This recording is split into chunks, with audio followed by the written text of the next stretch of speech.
Hi, this is Joseph Williams, son of John Williams, and you are watching the Nerfherder Council.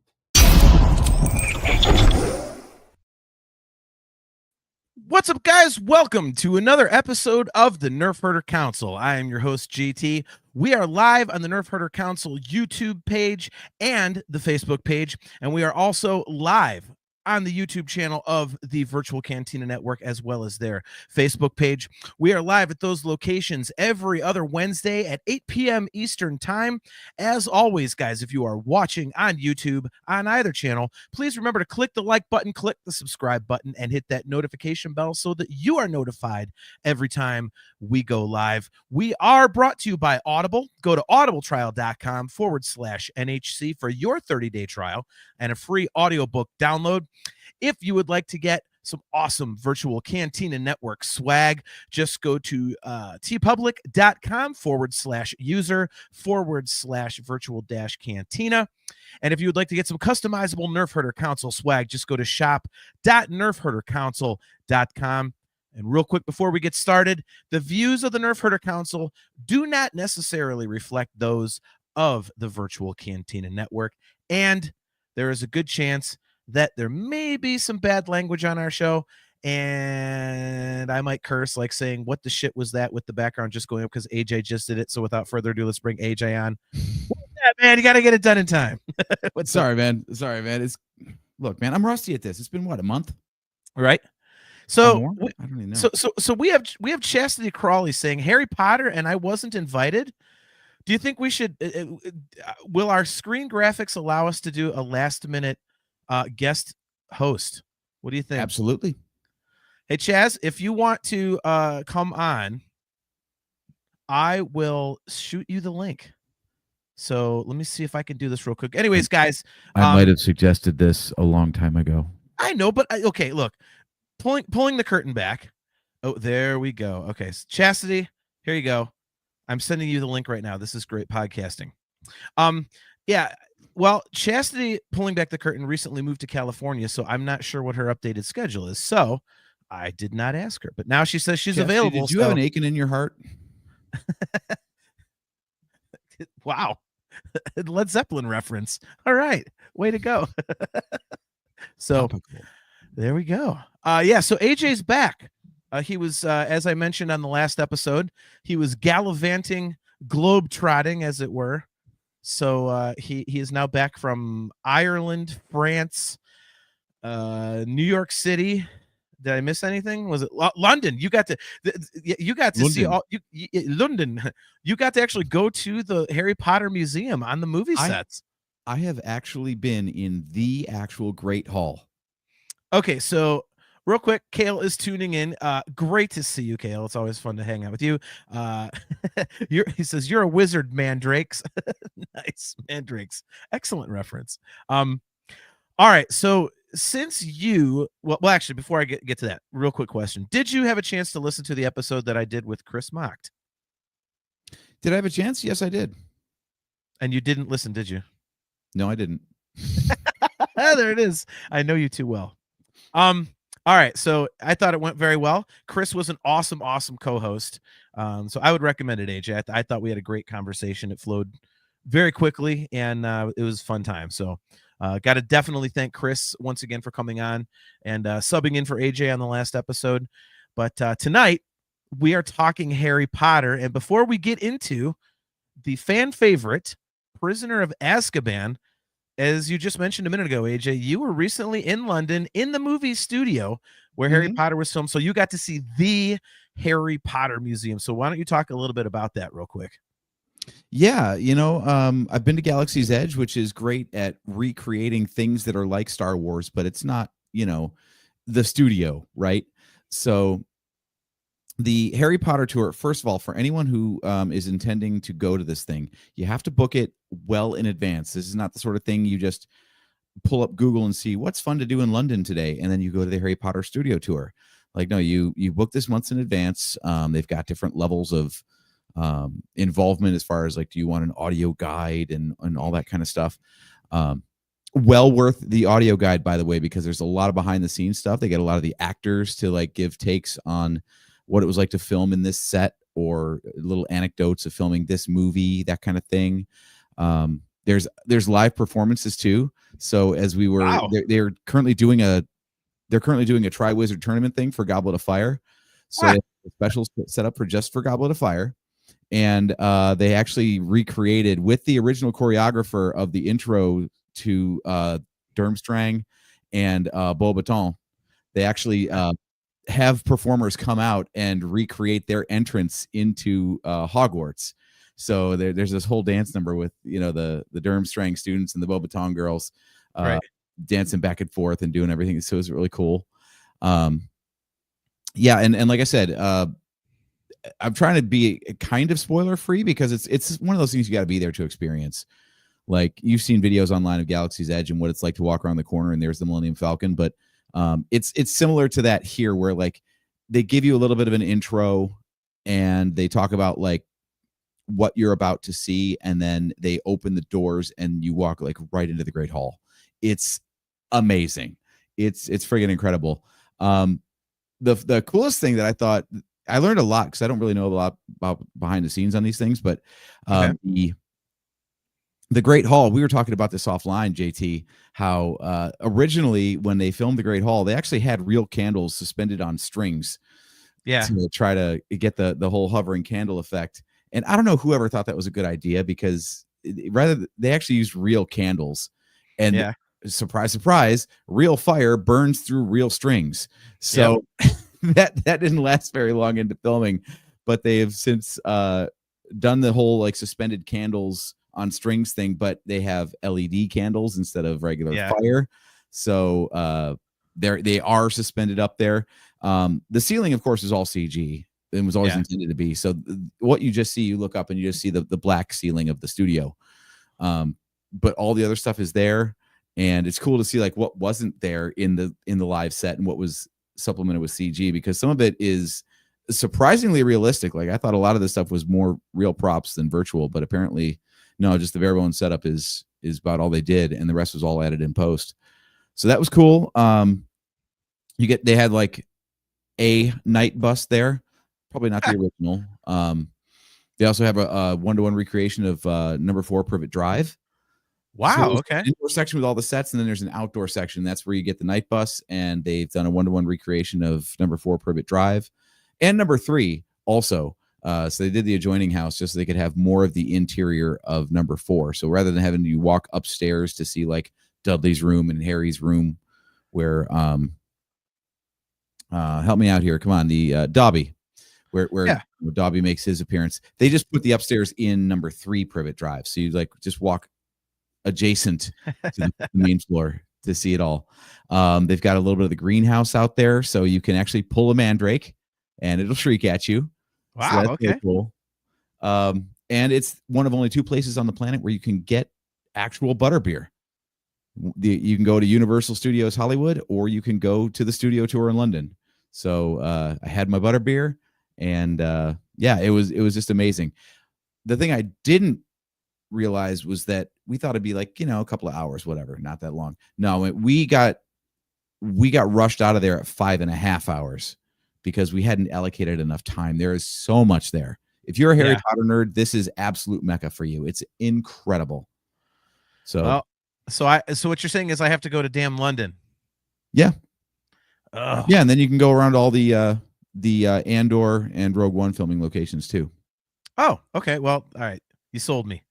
I just heard there was crappy food, so yeah. Well, no, that's awesome, man. I was definitely hugely jealous. I know you like Harry Potter, but you haven't gone down the rabbit hole like I have.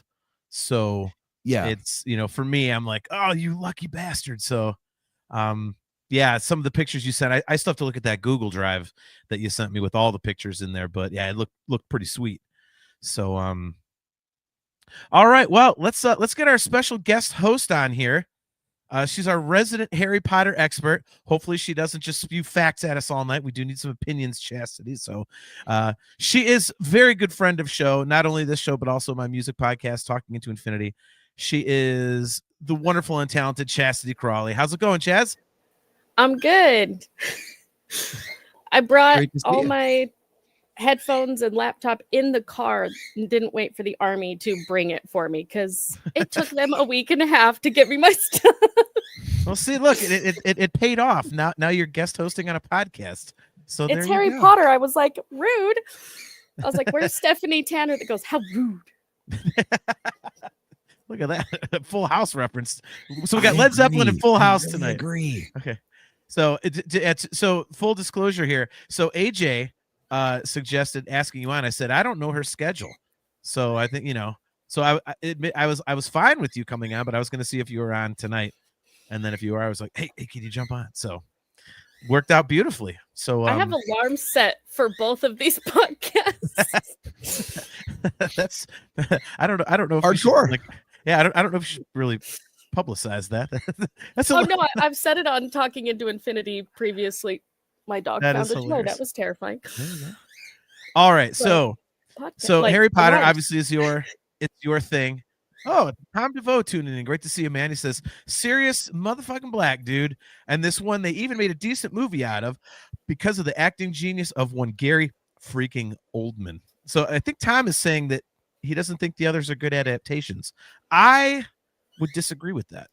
I was actually just talking about this with my wife the other day, and I said I thought they did a really good job with all the books. Honestly, the only part that I have a problem with in all 8 films, and we'll dig more into this when we get to the very last one, is the actual ending. I am not a fan at all of how they changed the ending. I'm like, leave it alone. You don't mess with that. But we'll dig into that a few episodes from now. But so first of all, starting off, I'll start with you, AJ, and we'll go to you, Chastity. This is pretty much widely regarded as the fan favorite of the series. Is it, AJ, is it your favorite of the series? No, Okay. not really. No. Nice. Book or movie, not your favorite, or just The story. So I Okay. guess both. I don't want to get like too much into it right off the rip, but the short version is that there's a lot of plot devices in this one that just get created and then dropped and never spoken of again. The time turner just bugs the crap out of me. They use it so a kid can take extra classes, but when Voldemort is laying waste to the wizarding community and the Muggle world as well, let's not use time travel to fix that. oh yeah, let's not save James and Lily. When Let's Dumbledore not gets save chucked out the tower, let's not use the time turner. Okay, Yeah. I can address that later. Sherry Evans Ellsburn, great to see you, says, I have issues with the Half-Blood Prince movie. All right, well. Where's we'll- Eileen? Seriously, I agree with Sherry. Where the heck is Eileen? It makes zero sense without finding out who Eileen Prince is. Without it, if you've only seen the movies, you're screwed. Well, I will have to reserve comment because we haven't gotten to that episode yet. So, I'm right, the other- agreeing with her. Thing that I will give the movie a pass for this. The books get longer and longer and longer, and the runtime of the movies does not. So they've got to be more and more selective about what they include and what they just gloss over. I agree with that. However, I do agree with Chastity because it's just having Snape go, I'm the Half-Blood Prince. Okay, but that's not the thing. That makes it sound like, oh, I'm a prince. Like, yeah, but in the book, it's a different thing. So, anyways. All right. So, Chastity, is Prisoner of Azkaban your favorite? That's like asking you to pick a favorite day that you listen to Van Halen. That would be any day. That's what I'm saying. I'm the one that got checked out of school to see these movies. Wow, awesome. So Okay. my mom's like, "Oh, Harry Potter's out. You're not going to school." That's amazing. I was the midnight release. I was the midnight for the books. I was like, so I all of them except for pieces. Can I pick pieces I don't like? That's a little bit cheating, but so you can't really nail down a favorite. Okay, interesting. All right. It's really hard to look at it and see how much they cut out from the books. It's like when you take and you cut a circle out of it with Yeah. they show that with like Order of the Phoenix, there's always the book with the DVD cut out, and that's how much you're Yeah. missing. Mm.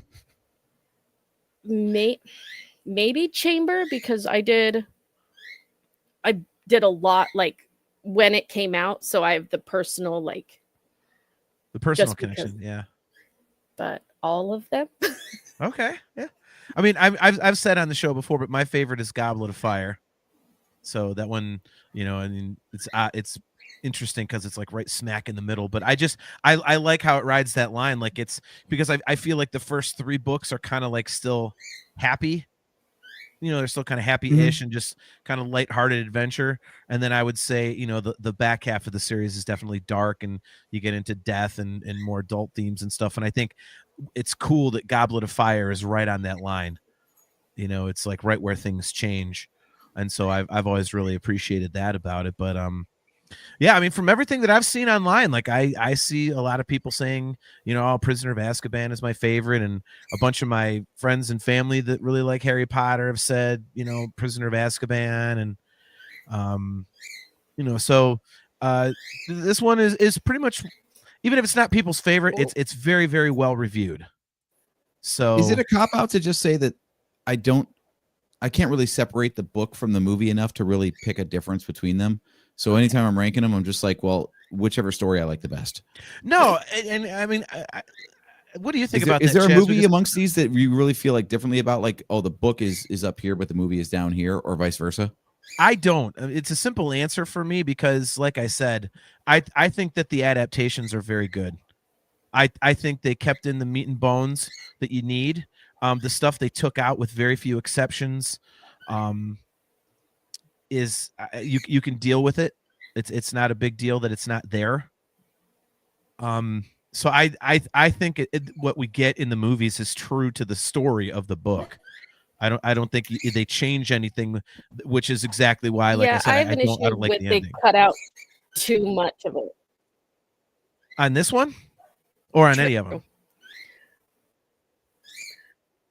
In general. In Like general? in the Okay. first one, like there's so many things that Peeves does in when you first go into the Sorcerer's Stone or the Philosopher's Stone.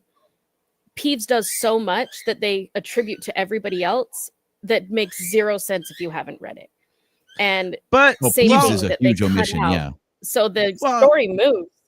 Yes, and they filmed it. Did you know that they had like the first half of the movie filmed with Peeves and they cut him I out? had no idea. Wow. I have his hold on. I'll get you his name. yeah, but Peeves doesn't do anything. He doesn't affect the plot. He just messes. Yes, with he people. does. He's the one that distracts teachers when their kids are trying to get away. He's the one that builds up with the Weasley twins. He's one of the ones that like goes against the Bloody Baron, even though the Bloody Baron's the only one that can really control Peeves. He's the one that pushes all these antics that helps the trio actually get stuff done that kind of backdoors around and feeds into, you know, not letting, you know, Filch or, you know, even Umbridge get crap done. But it's attributed to, oh, you know, Nearly Had the Snick did it, or oh, the twins did it, or oh, look what, you know, Luna Lovegood did. No, it was Peeves. And they cut out all of the havoc, all of the, you know, craziness that he. See, Mhm. I'm going to disagree on that. I don't think it's a big omission. I never watched the movies after, because what I did is I was reading the books, and when I'd finish a book, I'd watch the movie, so that I was like fresh and I could see the differences and stuff. And I was like, okay, no Peeves, whatever. I never found myself watching the movies going, oh well, this is bad. You know, this is bad. Let me see if I can. Rick Mile Hmm. played Peeves, and they had the first half of the first one filmed, and then they just cut him out, and he didn't know until he like went back, and they were like, yeah, you're not in it anymore. Like he went back to keep filming. They were like, nope, you're done. They just cut him out, and he'd done it, and he had signed for all 8. And they just decided they didn't need him anymore. I wonder if that's one of the things that'll be added back in the TV series they're developing right now. Have him do it. Get like some wonky, like overly flexible, like person that can get away with it. Yeah. I mean, if they do it right, I guess they wouldn't do an entire season per book. That would be 7 seasons, and that doesn't happen anymore, unfortunately. But They should. If they're gonna do that, they've got to do it. I mean, if you've got a long-running episodic show, you can include every last thing you want at this point. I really hope that happens. Dude, at this point, we would watch freaking magical paint dry. Like, that's our generation. Let's not talk about the upcoming Harry Potter series, because that will just I can't wait to not watch that. So Yeah, me too. My husband's like, don't get into debates about it. Don't get into debates about it. And I was like, you and I have had the debate. And I'm like, I won't unless they bring it up. Yeah, let's no. Other than the fact that if they're going to do something that I think there is in-depth. room for improvement on. Okay, actually, let's get back to book 3. Let's get back to Prisoner of Azkaban here, and the movie in particular. One thing that has always bugged me about these movies in general, and it's just a product of the time they came out, is it looks every bit like Star Wars Episode 2. This is the height of the let's make it all digital before digital was really ready for prime time. Like, everything was green screened to death. I feel like at least this movie is where it starts to get better. The first 2 are hard to watch now. That is primitive CGI. I feel like that was ILM's B team working on that stuff. Yeah. Compared to like Phantom Menace, which is of the same era and earlier, like Phantom Menace, Jar Jar looks great, but then you look at like Sorcerer's or Philosopher's Stone and Chamber of Secrets, nowhere near to the same level. I feel like this is the first movie where you could start to look at the CG and go, okay, it's not in the way. Yeah, I would go along with that. I think we talked about it on the previous on previous episodes that it does look like ILM kind of saved their best work for Star Wars with the first couple movies. So Kale does not agree. Apparently, says no, it doesn't. How the hell does this look like clones?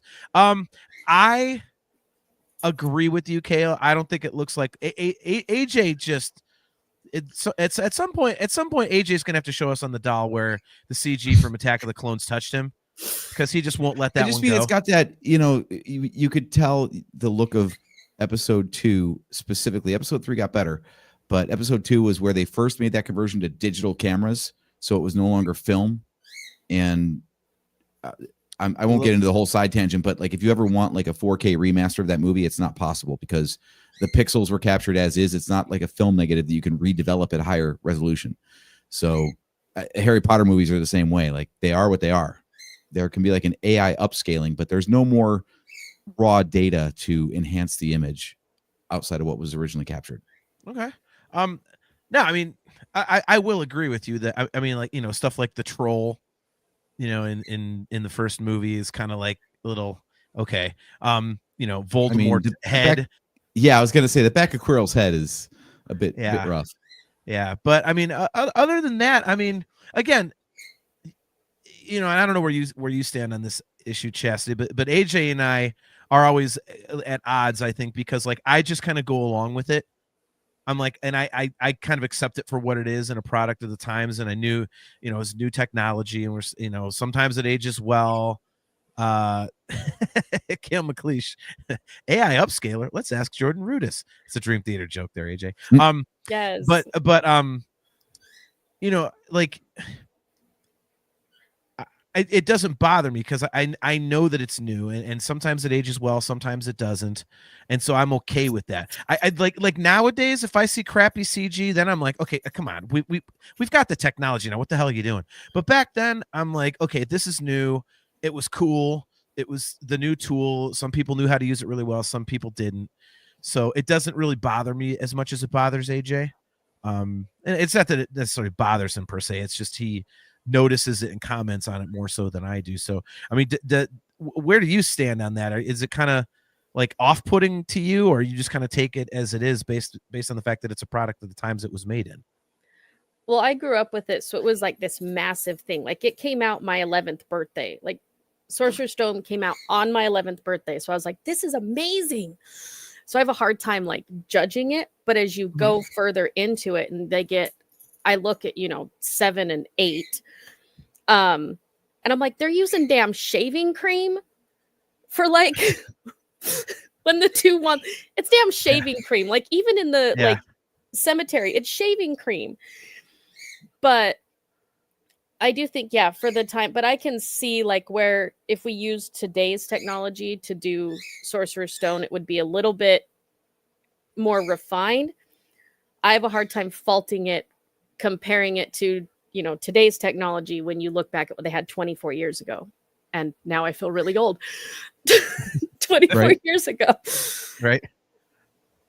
So I do see it, but you have to look at what they had and the fact that they're working with 9, 10, 11, 12-year-olds. So they have to be able to do things that they can do. And they've got to be able to work with the fact that Daniel Radcliffe broke 80 wands because he was constantly banging them around. Like, they have to be able to work with the props and the technology that they can deal with a crap ton of like 11-year-olds. They don't have, you know, 2-3 years to build this with them. They have to do it, and they have to do it as they age. They have to work quickly. And there's only so much they can shove in. There's only so many little green dots you can make the 12-year-olds look at. Yeah. I think the only problem that I would say that I have, AJ, you said like, this one, it finally starts to look normal. I really think that the werewolf, you know, Professor Lupin, that was a little bit. I'm like, come on, you couldn't have done something better than that. That just looked kind of silly to me. But I mean, I don't care. But I have to admit, the first time I saw the movie, I was like, though. Yeah, but I mean, it does. But I don't know. Do you have to match it that equally? Yes. I mean, if it looks that silly. I mean, You if, have if to look the at textbook is Fantastic accurate, then Beasts, yeah. right? All right. Because if you're going into the textbook, you have to go into Fantastic Beasts and go after Newt Scamander, who's done the research for the majority of it. He's drawing it off of, you know, witness statements. He's doing this as what, you know, this looks like. So you have to match the textbook. That's like someone saying, oh, it's a mandrake and it's going to look like a carrot. Like, you have to look at what it actually looks like. Okay. If they pull out a bright orange carrot and go, it's a mandrake, someone carved a smiley face in it. Like, you have to look at what it is. like a shitty carrot jack-o'-lantern or something. Jack-o'-lanterns used to be turnips originally, so we could. Jesus Christ, what is with these factoids, dude? This is amazing. It's hilarious. My Chaz, husband I love has you. a This is so song. much fun. This is so much fun. I'm the walking encyclopedia of, quote, random facts you'll never need. But that's awesome, though. I mean, the Rocket Man says it up here in the chat. He says, Chaz not getting into a debate about nerd stuff is going to be a cold day in hell. Let your nerd out. I have a pop quiz for Chastity. I want to see how good she is. All right, let's Permission? see. Let's see what we got. What wand is my girlfriend standing next to? I'm like over here gonna like zoom in as if it's on my phone. It's not Ron. Hold on. I am blind in one eye, so hold on. You can make the full screen. I am full screen on your computer. Okay. Look at That's Kale Harry's. McLeish. Kale McLeish.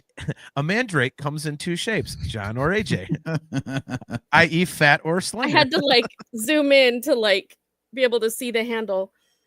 But I'm like, it's not Hermione, it's not Umbridge, it's Harry's. Yes, it is Harry's. Good job. Good job. I have to like look because it's got the texture that goes up further. But that's what Harry's. kind of trivia is that shit? That's not good trivia. What if she can spot it by sight? That's pretty damn good. All right, trivia man. All right, I got an easier one for you, JT. This one's for you. Oh, son of a bitch! That's the Elder Wand. There you go. Nailed it. So here's All a right, I trivia just for wanted you to see. guys. Each of the houses has their own Studio tour. hourglass.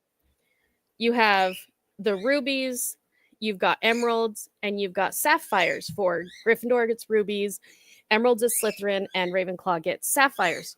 What is Hufflepuff? It's gonna What were be the other- yellow. I what were don't the know other three? gemstones. Oh, the yellow is Oh crap! That's Oh, it's on the tip of my tongue. Oh, it's on the tip of my tongue. God damn it.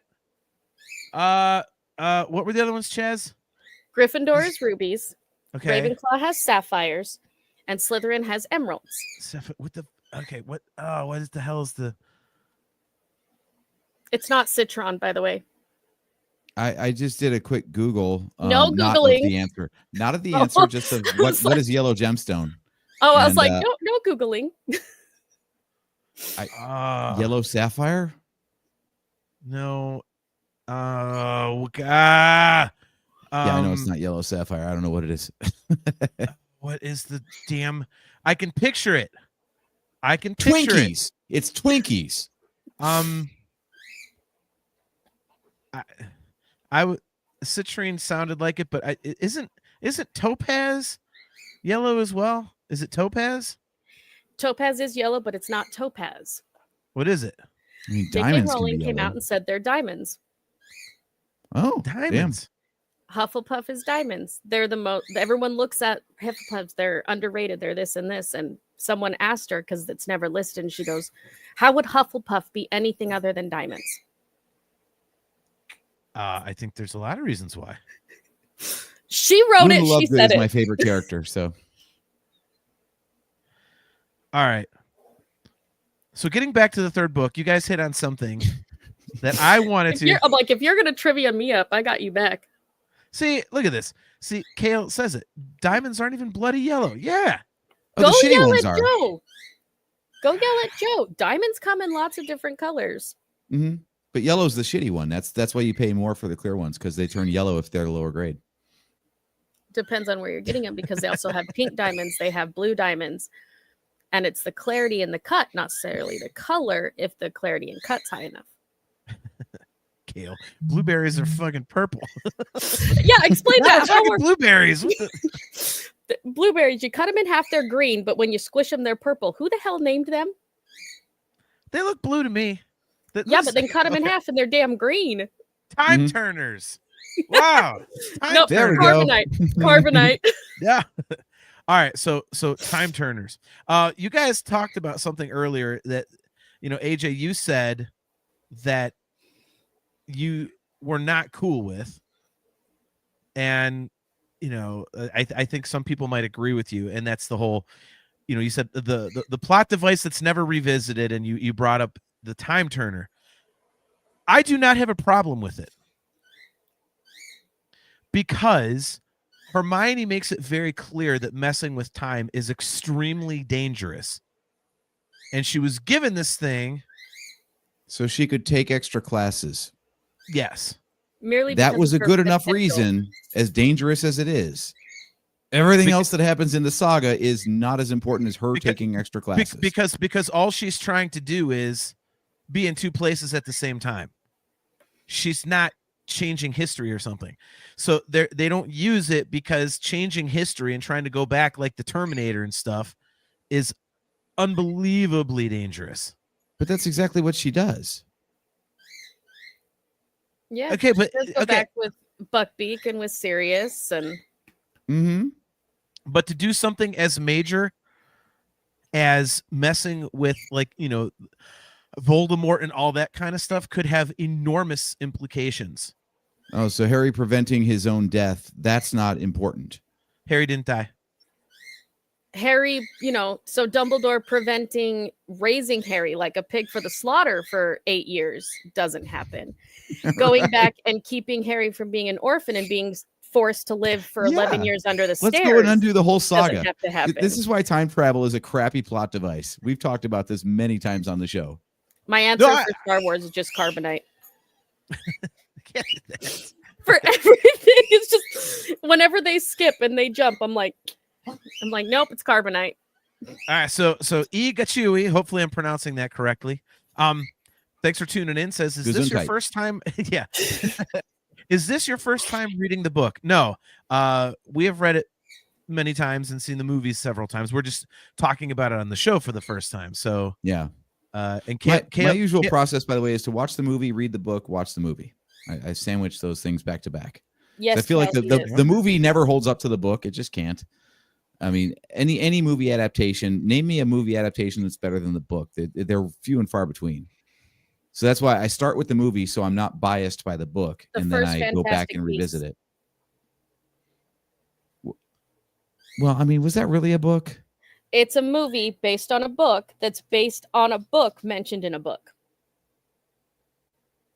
See, to me, Joe it's, wrote, Okay, I'm gonna need to sit Series. down. she mentions it in the list of textbooks. Well, yeah, I remember that And part, then but she wrote it separately. She also wrote Quidditch Through the Ages as a like side piece to the entire series. And then they based a book off the book that she wrote about in the book that she wrote. So yes, I the thought the movie only literary adaptation. version of Fantastic Beasts and Where to Find Them was J.K. Rowling as Newt Scamander writing the textbook. So it She is wrote a available book for that us she muggles mentioned. to read, but it's the allegedly the textbook that the students get at Hogwarts. Mhm. So But it's they not a based the narrative. movie off the textbook. They based the entire story of it just on the animals and the creatures that are Right, listed but the in story of the movie never existed in book form. there. But if we didn't have the book for the inspiration, we wouldn't have the movie that shows us what all the creatures look like.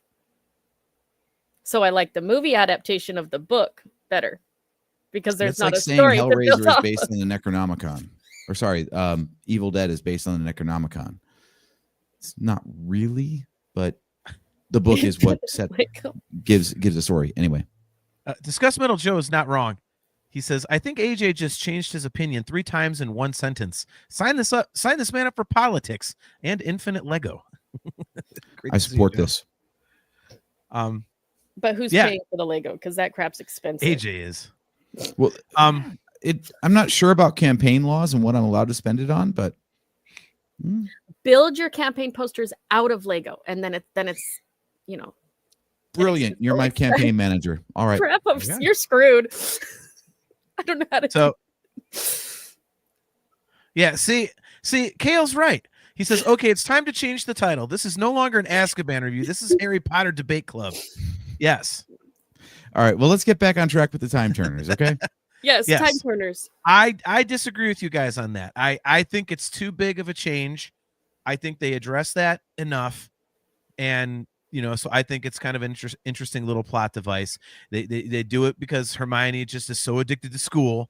And then they just so happen to use it as, something to go and save Sirius and Buckbeak, change what happens there. And honestly, that's why this is one of my favorite stories. I think this is like my second favorite behind Goblet of Fire, because I think the storytelling is really interesting. Bringing in Sirius is cool. Making him Harry's godfather is interesting. I think that adds a little more weight to it. It kind of gives more gravity to something that happens down the road. No spoilers for people who aren't aware. Mm-hmm. And I just think it's interesting. I think it's, it kind of furthers the series in a way that it kind of is. It's a little bit more mature of a story thread. The first 2 are like Harry fights a bad guy, Harry wins. Yay. This one, they kind of, more stuff is happening and they have this kind of interesting way of getting out of it. So I thought it was cool. And I understand where you guys are coming from in terms of, saying, yeah, why don't you just go back and do that? But again, I think that just causes so many potential problems that I'm fine with them not saying, okay, well, cool. But Hermione nothing ever comes of the fact that Hermione takes a double load of classes this one year. Also, it's only this 1 year. Why is it only this 1 year? Because she says it says in the book, she says that she's too tired and she took on too much. And look, if you want to poke holes in it like this, I saw something amazing online the other day that I didn't think about. If basilisk venom destroys Horcruxes, why did the Horcrux inside Harry not get destroyed when he got bit in Chamber of Secrets? So you could do that. I can answer this. J.K. Rowling's actually come out and explained it. So for basilisk venom, for a Horcrux to be destroyed, it has to be damaged beyond all magical repair. When Fox cried and saved Harry, it didn't destroy him. When he goes into the forest and says yes, and he was prepared to join the Resurrection Stone people, that let Voldemort do it, because with the prophecy it says none can live while the other survives. They must die at the hand of the other. So only Voldemort could do it, and he could only destroy the Horcrux when Harry was ready for it. But see, that goes against it, and we'll get back on track here again in a second. But if it's beyond magical repair, well, they brought Harry back, so he wasn't beyond magical repair, so it shouldn't But the have destroyed it. Horcrux was, because the creator of a Horcrux can destroy their own Horcrux. That's When he tried to kill Harry, and Harry said yes, and gave up his life, he did the blood protection to all of Hogwarts, just like Lily did. For one thing, which everyone goes, how does that work? That's a whole nother separate story. But he protected Hogwarts, but he laid down his life and was willing to die. So when he died, went to the train station, that little Voldemort underneath the bench is actually the Horcrux that is dying, that Voldemort ends up killing himself.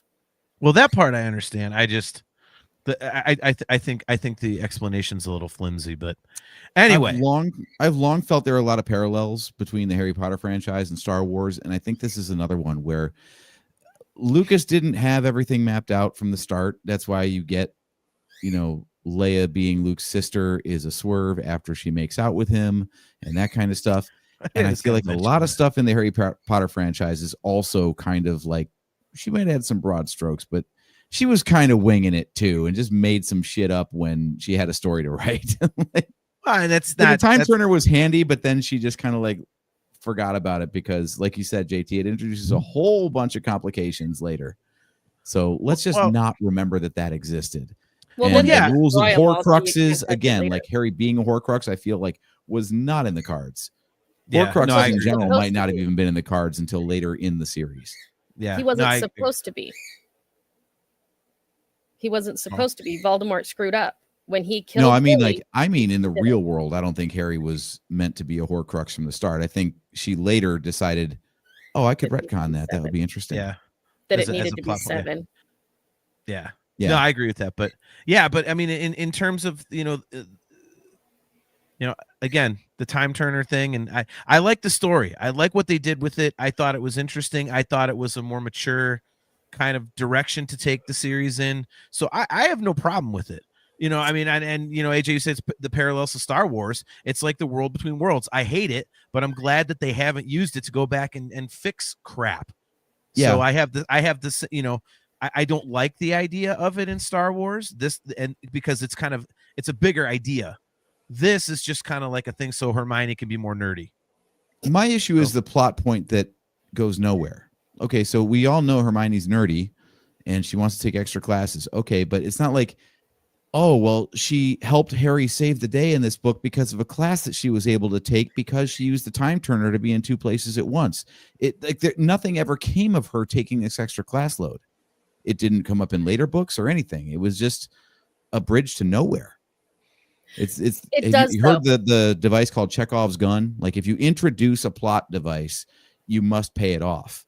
So if this whole like double load of classes that she took was important enough to be the focal point of some of these story beats, it needs to have a reason. And there was never a reason. But they do bring up some of the extra classes she took in the 7th. They talk about her taking ancient runes and being able to help figure out what the Deathly Hallows symbol is because of ancient runes that she took in year 3. Okay, I'll give that one credit then. So that's one class, because they do say it's a rather woolly subject. Now, ancient runes is a fascinating class because she talks about how divination is a rather woolly subject. Yes. Let's talk about that. Chastity, what is your take on the fact that Hermione fucking hates Trelawney and divination? Yeah. And divination, yeah. Like, she's all about every subject except for that one. And Trelawney's kind of like, in return, also is like, you know what, kid? Screw you. I don't like you. She doesn't like flying class either, because if you break it down to the nerd side, you can't get better at it by reading a book. Mm-hmm. She hated flying class with Madam Hooch because you can't get, it says in the book, this is not a class that you can get better by reading. And it describes Hermione's face just dropping because she goes, how do I find answers if I can't find it in a book? And all divination books do is say, this is what this symbol means, but you can't get better reading. So she doesn't have her safety net of the books, of the textbooks. So she tends to look at it like, well, I don't need to fly on a broom until movie 8. I don't need to, do any of this. I don't need to know divination because if it's going to happen, it's going to happen. I can't do anything about it. And I can't read about it in a book, so it's pointless and I hate it. Yeah, I did like that plot point in general. The fact that, as much as she loves classes, she came across one that she just does not. Well, and Chastity's explanation makes perfect sense. I mean, Hermione is so based in all nerds hate gym class. Nice. I didn't have to take gym class. Yeah, Hermione is based. Everything for her is on the basis of logic, and it has to make sense. And like you said, it has to come out of a book and whatnot. Divination is just like, I mean, and let's be honest, they make it sound like complete bullshit in the book anyway. In the story, like they basically make it sound like Trelawney doesn't know anything. So, it kind of makes sense that Hermione would not be a fan of that sort of thing, because she's like, well, this is crap. What the hell is this tea leaf reading garbage? And put it in a tea bag and then huck it in the bin when you're done. Nobody cares. Yeah, exactly. Well, and then Trelawney makes fun of her and says that she's too dull for it, and she's like, well, go fuck yourself, and leaves, and your soul is as old as the pages of the books that you so desperately cleave. Yep. That was a good term, by the way, cleave. When I read that, I was like, oh, nice. Yeah. So, yeah, I don't know. It makes sense to me. It was interesting, and I thought it was kind of cool too, because it's like it's not just Hermione, anything school she's into. Like it showed that, okay, maybe that's not the case. So I did love Trelawney as a character too. Her being a complete space cadet and being into divinations, like it marries itself perfectly. And this is, I think, I understand that starting with Chamber of Secrets, especially, like we got eccentric professors. I mean, but I think Trelawney is like the best example of like a caricature of a character that wasn't world breaking in the process. Yeah. Well, it's like Professor Sprout. Professor Sprout looks like she's kind of short and squat with the hat. Like she looks like a bulb you would grab out of the ground. In a way, it's kind of that's kind of the thing. So they have the magical history professor. Was it Binns? I think, and he's a ghost. He's talking about history, so he's a ghost. Like it's but kind of interesting. Why was he a ghost? Because he was dead. That one. No, it explains that why he just kept on teaching even as a ghost.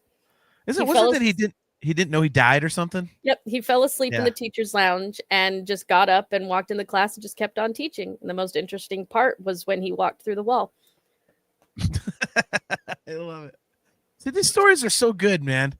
Like that, like I said, like I like how this one kind of takes it in a new direction, and it's interesting. You have a werewolf in there, which is a teacher who's a werewolf, and it's kind of like a. I think this one is like almost like a bigger mystery than the other ones, because you have a couple different moving parts, and so I will admit, I like that. I will admit my memory is rusty on a lot of these, because the whole werewolf and animagus thing. But then you've got Fenrir Greyback later. Yeah. Chastity, help me out. He is not a werewolf? Fenrir is a werewolf. Yeah. Why does he look so different then? Fenrir is given into the wolf side of him to the point where he's now attacking when he's human. And so because he's not fighting and he's not taking wolfsbane, he's not clinging to the human side, and he's actually using the werewolf. He's letting it become stronger. He turned Remus because Remus's parents pissed him off. He literally did it because Remus's dad made him mad. So Fenrir Greyback is the one that turned Remus. He's also the one that attacks when he's human in the Battle of Hogwarts. He's attacking the students. Yeah. And he does it previously, and they say, attacking even when, the moon's not full, and he's developed a taste for it. So he's kind of letting himself go and feeding into that, because you can fight the transformation Lupin tries. So you give into it enough, you're gonna, give into the dark side. And eventually you're gonna have. Okay, you can't unplug my charger, Poe. That's not how that works. So real quick, before we continue, we do have to mention that the Virtual Cantina Network is a proud sponsor of Rebel ScumCon, which is happening August 8th through 10th at the Frisco Convention Center in Texas.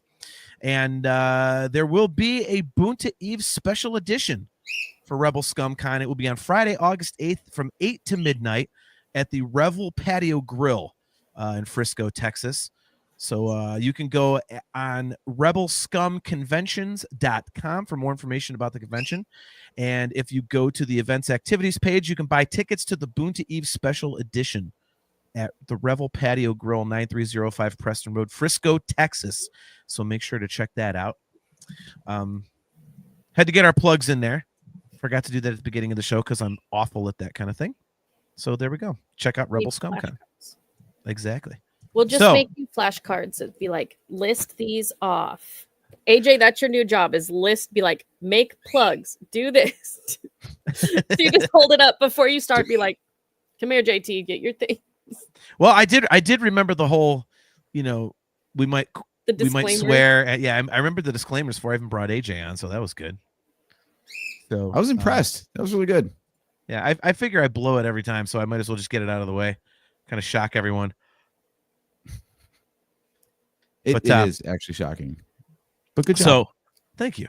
So back to Prisoner of Azkaban. Yeah, so I think this is a mature story. I like the werewolf aspect of it. I think that's cool. The whole, the plot twist where, Sirius Black's actually not only a good guy, but also Harry Potter's godfather. What did you guys think about that? I've seen some people kind of comment that that's a little too Luke Skywalker, Darth Vader-ish for their taste. I didn't personally care about that. I thought it was a really cool way to add some more heart to the story because, Harry missing his parents is a theme throughout the whole thing. It's constantly mentioned, referenced. It's what makes Harry in a lot of ways. So I thought that bringing in an actual kind of, even though it's not blood relation, an actual kind of family member for Harry, I thought bringing that into the storyline was really, really cool. I liked how it raised the emotional stakes of the series. Where do you guys stand on that? Chastity, why don't you start us off? I think it helps to build the Marauders, give another connection, like what J2 was saying, give him another connection to his parents because he has nothing. And seeing them with, whether Lupin treats and talks about Lily specifically, and having that connection that we learn later, like how the Potters essentially adopted Sirius when his parents kicked him out. It's not California. That's you guys. You have an alert. Yeah. Severe thunderstorm warning in effect for this area until 9:45. Destructive 80-mile-per-hour winds. Okay. Out by you? If we go off air, that's why. Oh. Wow. I was like, it's not me. I was like, California's safe for once for about 5 minutes. No fires or earthquakes. But I think it does give him kind of a not fatherly connection, but a second father figure. Remus and Sirius both showing up when, because being 13, boy, girl, whatever, it's kind of everything's changing anyway. And I do think it gives him a nice, connection that he's not alone. It's Uncle Vernon is not the only, paternal figure he has to look to anymore. Mm-hmm. I like that it begins this trend, unfortunately. If you're familiar with the Star Trek series, there's the thing with Deep Space Nine where O'Brien must suffer. Like he's the everyman, and that's Harry. Like Harry's story starts getting even more tragic at this point where it's just loss after loss. Like he finds Sirius, and when he learns the full story, and he's like, oh my God, I have a godfather and I can live somewhere besides the Dursleys. And no, you can't. No, you can't. You don't get to have nice things, Harry. Yeah. Sorry. Which still just pisses me the hell off. Let's go back to Time Turners for 30 seconds. Go back, say, don't make Wormtail the secret keeper. Just that alone, because then he's not locked up for 13 years. He's not doing the shit in the cemetery. Sirius doesn't get locked up. Wormtail doesn't do the shit in the cemetery. And it only says that he has to return to his blood once a year. He could spend a weekend at the Dursleys and live the rest of the time with Sirius. Hell, he could have lived with McGonagall. Right. Stick him there because he's going to walk into Hogwarts knowing everything. That would be a hell of a show. I want to watch that. Yeah. Stick him with McGonagall. He would have grown up. He would stick him, he'd hang out with Hagrid during the school year, and one weekend a year, go and stick him with the Dursleys. Yeah. So he doesn't die. I kind of, I don't know. I kind of like that Harry never gets the happy ending until the very end of everything. I think it. I just think it lends that sort of tension to it, and I think you're always rooting for that good thing to happen, and it never does, and it's like, so it kind of keeps you. I hate to use it. It's such a cliche. I hate that cliche. It keeps you on the edge of your seat. Like you're hoping, oh, this is going to be the time. Oh, this is going to be the time. Oh, this is going to be the time. Like he doesn't even he never really gets to hook up with Cho Chang. He kind of does, but then she turns out to be a Fruit Loop.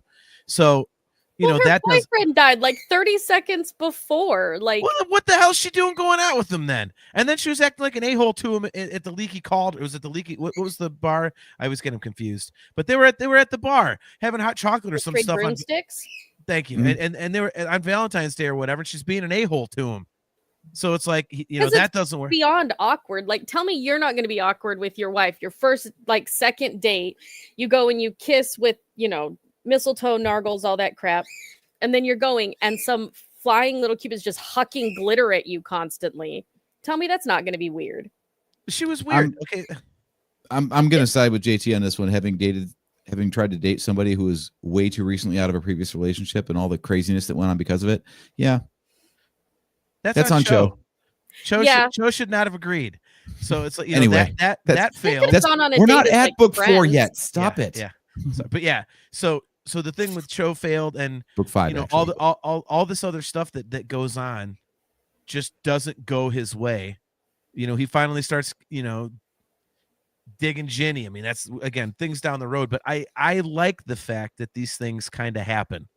And I think that one of the main things in Azkaban, in the Prisoner of Azkaban, is that it really builds that hope, because you're like, oh, he's got family now.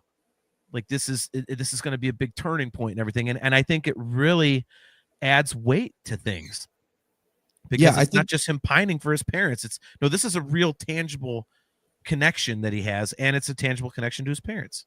Yeah, I think you're onto something there. This whole book, I think, stands out. Maybe this is one of the reasons why it's one of the fan favorites. It's the first one that really every book broadens the scope of the wizarding world, but this is the one where it really feels like, all right, we're building towards bigger things now.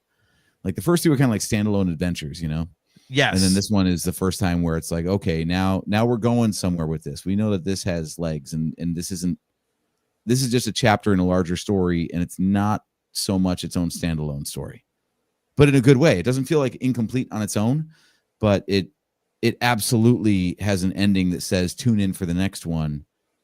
Otherwise, this one, you're not getting the full product if you don't come back. Yeah. No, I completely agree with that. You're breaking up a little, by the way. Is it raining there finally, or is it really bad? I don't know. I had to block all my windows because it's still light out, so I have all the curtains drawn. Otherwise, you wouldn't even see my background. I have my big window open because I'm not paying 40 cents a day to have my lights on constantly. So I just turned them on for this. For 40 cents a day, you can keep your lights on constantly. Yeah. California's so expensive. I cannot even imagine. AJ, you're breaking up a bit, so hopefully you don't drop out. But if you do, then Chaz and I we can keep everything rolling. So I agree with you, AJ. I think that's a great way to describe the book in saying that it is like a standalone story, but the ending lets you know, like, hey, yeah, something's on the horizon, like something that goes beyond just, again, like the kids having an adventure. So I think that's one of the best aspects of it, is that you really start getting the furthering of a larger narrative Whereas, like you said, with the Sorcerer's Stone or the Philosopher's Stone, depending on where you're listening, and Chamber of Secrets, it's just like you said, kind of like a standalone adventure. It's like Harry learning about magic, and he beats the bad guy or whatever, and off we go to the next story. So yeah, I like that about it. I think it's it I don't know. I don't really have much more to say on that. I really like that aspect of it. I think it's interesting. And again, the whole thing with Sirius just kind of gives you hope. Like, you wonder if things are going to turn around for Harry. So, I think that's pretty cool. I want to talk Dementors. Okay. I think that is one of the coolest inventions of the entire saga. It's her manifestation of her depression. It was Dementors or she was done. It's literally the Dementors was how she viewed her own depression. Interesting. All right. See, this is why we have you on, because you got all the behind the scenes deets. We just know the stories. We don't really know all this other cool stuff. Yeah, I love the explanation of like why Harry is so affected by the Dementors when everybody else is not. Yeah. That is one part of the story that I thought was really artful, was how Sirius maintained his sanity and why Harry was so affected. My only small gripe is that I felt like there was going to be more to the chocolate. The fact that every time he got affected by Dementor, like, have some chocolate. I'm like, okay, there's something in the chocolate. There's got to be something. Antioxidants. Yeah, right. Like, well, no. So they Muggle world, the antioxidants in chocolate help actually boost the like happy chemicals. So especially for women, they have found that at certain times eating chocolate, especially dark chocolate, does help with a chemical imbalance. And if the Dementors are a physical manifestation of her depression and chocolate helps, that would be why she would have that be the anecdote for it. Not anecdote, but like the relief. So if your soul is getting sucked out of your body, apparently the antioxidants in chocolate are the antidote. Well, there is the one thing in the story that I think, and this is, it doesn't have to be in there, but I think it would explain it. All they'd have to do, it's a tiny little PP thing they could put in there. But Madame Pomfrey, like when I was it in this book, Chaz, where Harry's in the bed and like he says like, oh, I think he said like Lupin gave me chocolate, and she says something like, oh, at least he knows his remedies or something. Mm-hmm. Like, so it just mentioning that the actual school nurse says, hey, yeah, this is a thing. Instead of just like, it's like Lupin being like, yeah, not going anywhere for a while, have a Snickers. Like, but that's what I'm saying. Like that single, they drew such attention to it. It seemed like there was going to be more than just, oh, well, chocolate makes people happy, and since you're depressed, that's the cure. Yeah. No, I just think that it's one of those things that I mean, could they explain it a little more? Yes, but is it necessary? No. I mean, because after he does it a few times, it's just like, okay, chocolate helps him feel better. Cool. All right, there's your explanation. We don't have to go any further than that. Like, it's like you kind of, chocolate's the answer unless you don't like it, and then you're just wrong. Yeah, exactly. It was J.K. Rowling just being like, I love chocolate, so I'm writing it in as the ultimate, medicinal cure for everything. Like, broke all your bones? Just have a lump of chocolate. Here you go. Like, no, you get Skelegro. What? Damn it, Chess! I know that. And it doesn't taste like pumpkin juice, so it's fine. No, it does not. But yeah. Nice reference here from Discuss Little Joe. He's looking at me, Ray. Stay there. Have some chocolate. Nice. Ghostbusters. There we go. Mm-hmm, mm-hmm. Yeah. I don't know. The Dementors, I think are a cool. I think it's kind of a cool addition to the story. I think it's like that first kind of harbinger of something sinister. It's where you kind of get you get that first look into, okay, there's something going on outside of Hogwarts and outside of this cute little, trio of friends that's a little more serious. that, no pun intended, than than we've come to see so far. Obviously they're talking about, Sirius Black is a killer and, wizard prison, but okay. Like, talking about prison is not anything where you're like, oh my God, this is so bad. But when you see Dementors, it's like, yeah, they suck your entire soul out and they make you feel like you'll never be cheerful again. Like, and they're these, spectral, awful things. That's the first really kind of dark thing that we get. And again, it adds some extra stakes to things, especially considering, Harry has to learn the Patronus charm, which supposedly is, just, exceptionally difficult, and he manages to pull it off. Well, so, in there's order to get two them levels of it. You have to remember there's 2 levels of the Patronus charm, and his is the harder one. Mm-hmm. Yeah, this is You where can we have get it Harry killed. starting to be a Mary Sue. Oh God, here goes that term again. Just kidding. Harry Sue? No. Well, that's something I think that maybe could have been done a little better in the movie version, because in the book he doesn't learn that charm very easily. It is difficult. I mean, it does. Yeah, take that him. should have been a montage or something. Just to show like, how many times he failed. We need a montage. Right. Yeah, that's what I was thinking. Like Team America, totally. Can we do a Team America episode, please? No. Yes, we cannot.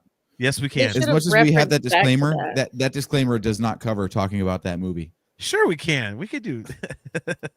We could talk about the Film Actors Guild.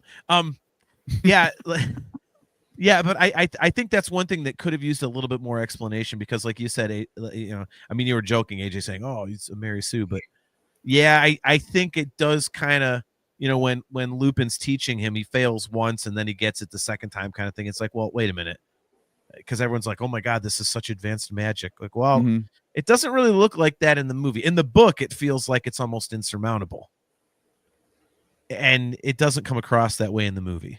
They go by it a little quickly. So I honestly, no joking, I really like your idea of a montage. I think that would have been a good spot to have the, him going to class, and then he goes to Lupin's afterwards, and then he goes and does Quidditch practice, and then goes again and fails, to defeat the Dementor Boggart, and just keep doing that. I think it's a great idea. Okay, so we brought up a few times now about how much had to be adjusted or cut out of the movie just because of the length of the book. So, question to both of you: what would you change about the movie adaptation? Like, are there scenes that you would add back in, and if so, then your runtime is fixed. So, what would you cut from the movie?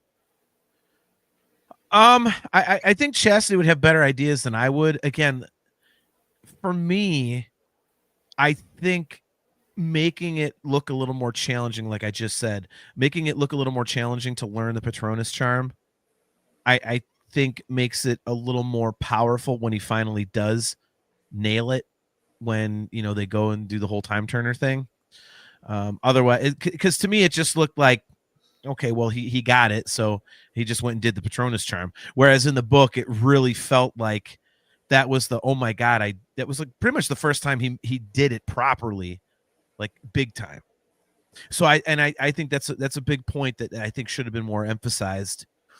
Other than that, I think they did a really good job with this one, honestly. To your point, they only have a certain runtime. And again, I think this applies to all the movies. I don't look at anything in any of them and say, well, there's something glaring that's missing. It's not like you're watching The Hobbit and they just, took like this absolutely legendary book and just made up completely brand new characters just to, for some ungodly reason no one can fathom. It's just, oh, we got to make the movie more cool and robot. Like, no, stop. Well, that's the opposite problem, where they had to pad out because they didn't have enough story to work with. No, okay, whole nother episode, different topic. But that was because that the reason they did that. I'm learning this because I watched a program about it recently. The success of the Lord of the Rings movies was so immense that rather than just doing like one movie for The Hobbit, they said, okay, make it 2. And then the studio came in at the last minute and said, no, you're doing 3. And they were like, excuse me? So Mhm. anyway, I mean, you're right, but I mean, so it is in reverse. But I think what I'm saying is that it's like that changes things to where you're like, what the hell is this? Whereas I don't get that from any of the Harry Potter movies, where comparing the movie to the book. So Chastity, specifically with this one, then same question: is there something that you feel like got ditched for the sake of runtime that should have been in there? And if so, what would you have streamlined or cut out of what we got? I wanted Ferenz put in because they introduced Trelawney. She plays a huge part later, and we don't meet Ferenz, which balances out the Trelawney divination thing. But then we meet him later, and he's got a relationship with Harry, but no one really understands, like, oh, he'd met him previously with the unicorn, which that was a whole separate thing, which they should have played into because that caused drama with the centaurs initially. So we've got the drama with the unicorn. We've got, the fact that now he's teaching the students. And then then you've got it with Umbridge. Like, they needed that connection. We needed to know, oh, Ferenz let me ride him like a common mule. And then he comes in and he teaches. And so he becomes a more trusted figure. So the centaurs aren't viewed as scary as they're led to believe when the trio sees him in the forest with Umbridge. I wanted that connection. I wanted him to ride him at the beginning. And I wanted Ferenz back in to actually show them, the non-woolly side of it. And then why are we walking? Why is half the movie? I swear we're just walking down hallways. Umbridge is like, oh, your uniform's funny looking. We're going to walk down a hill 17 times. Nobody cares. Nobody cares how big your hallways are. I mean, we do, but nobody cares. That's easily 7-8 minutes of just crap, of just walking. This is not the Lord of the Rings. We're not walking for years. Chaz is so pissed she's off of Azkaban again. That's other movie, right? No. In Azkaban, we still needed, because Trelawney is there, but they're also, because we're building that crap from divination, it needed to build into that. But no, we needed to see that Trelawney could actually make real predictions. She could actually have if I'm correct, you were born in midwinter. She was seeing the Horcrux. Voldemort was born in December. So she's reading the birth date from Voldemort. They're not giving all the stuff she's feeding during divination. The divination needed to be done differently. A lot of it. We don't need, even in Azkaban, I'm sorry, through the whole series, we could take out an hour of walking. We really could.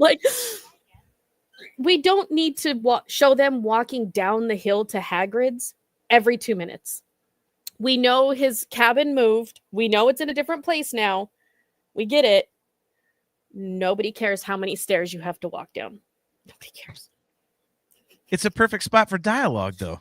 That's great, but you could have said dialogue when you're hiding behind the giant pumpkin.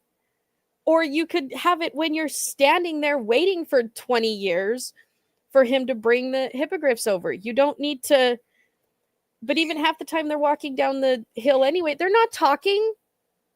It's not pushing plot points. They're just there. It's seriously, it's Lord of the Rings. We're walking for 17 years. Yeah. 9 years. 17 is between Bilbo and the Hobbit. So that's 17 years. Yes. Not a month. It makes you think. It's 17 years between the time that Bilbo leaves and Frodo leaves. It's 17 years. I love this. I'm walking for 20 years. Cut an hour of walking out of the whole movie, the whole franchise.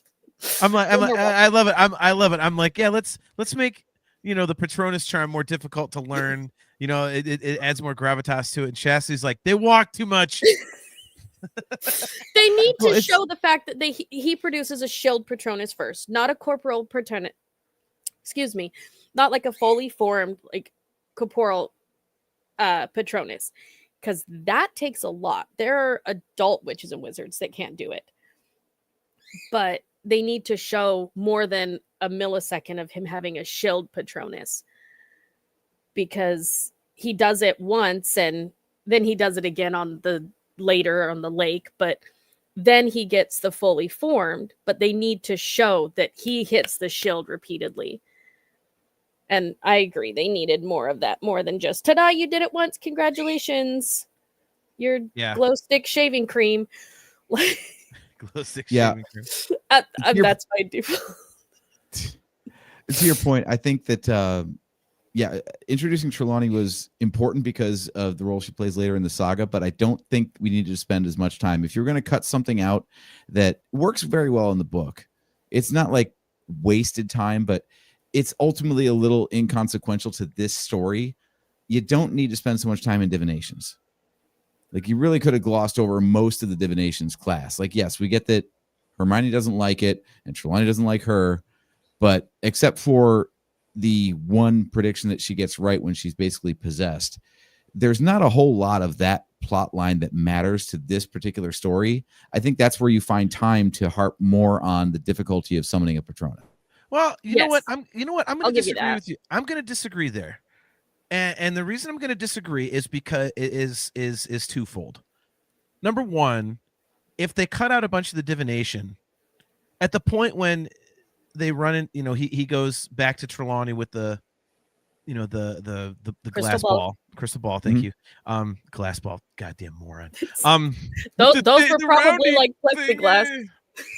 Moron. Indiana Jones and the glass skull. Exactly. But yeah, I mean, if they were just having like, if she was like almost nowhere to be found, and then he goes back up there and she does the whole prophecy, you're like, where the hell did this come from? And so I think you had to have kind of like divination. that anyway. Isn't that the point? Well, no, like I think you had to see more of her to understand. So it's not just kind of like sticking out like a sore thumb type of thing. And I think for that reason, I think it also made sense to show it more because, like you just said, like basically the only premonition she gets right is that one. So you had to see these other scenes of her being basically a fake. But make them shorter. Well, I mean, if you want to do it that way, that I can see. But I think that you definitely can. I think it's necessary to kind of show her being somewhat fraudulent, so that when she actually gets one right, it has more importance. So I'm okay with what they did there. So because I think her getting that right and the importance of because let's face it, that is a very, very important plot point, because it sounds like she's talking about Sirius getting back together with Voldemort or something, because everyone's talking about how he's a Death Eater and he was, one of the biggest supporters, whatever. So, that's kind of important, because it's another thing trying to throw you off of the trail until you see how the whole thing plays out at the end. You go back and listen and look at it. Oh, he was talking about Peter Pettigrew. Yep. So, yeah. Discuss Metal Joe says, is Professor Trelawney actually faking it? She gets lucky once, or is she less competent at her craft? She gets lucky more than once. Yes. Lucky. Because you have the prophecy, you have the, master and servant reunite, and you've got her tapping into the Horcrux. So she's got it happening more than once. She's just filling time. It's like a fluff class. Yeah, pretty much. I do love this though, Kale's comment. See, funny thing is, my birthday being at the end of July in winter because of the Southern Hemisphere, I never got her seeing the Horcrux. But she's so. Oh, those if you look at where it was. Look at where it was written for. Like, it's set in Scotland. Yeah. So midwinter for Scotland is December. Mm-hmm. Mm-hmm. So you gotta live. Give our non-Australian winters in the when it's dark for us. You gotta give us a little bit. Kale always forgets how far away from normal seasons and shit that he actually is. Like, you don't see. Kale doesn't. I asked him. I was like, "Do you sing I'm Dreaming of a White Christmas?" Because it's summer. Christmas is summer for him. Mm-hmm. That hurts my brain. I don't know how I would deal with not having snow for Christmas. So that'd be. I'm dreaming of a heat wave Christmas. Santa Claus is just wearing like shorts and like a wife like beater. a Hawaii. Yeah. With the hat. He has to have like a red baseball course. cap with like the little like palm on it. Mhm. It's a red sweatband. Yeah. That's all it is. Because he can't. The whole hat is just way too hot. Kel, we no. love you so much. We're just none of us understand. Right. Your country is weird. Your toilets flush backwards. It's weird. Yeah. It's a little strange. That's all right. Kel and I had a conversation about like weird city names, and no, I think Utah can, 1-for-1 kind of fight with Australia on our weird names. So it's all right. He makes fun of me. I can mock his weather. It's fine. There we go. Utah is the American Australia. Just with names. Yeah. Just with names. I mean, Moab is not even a word, so yeah.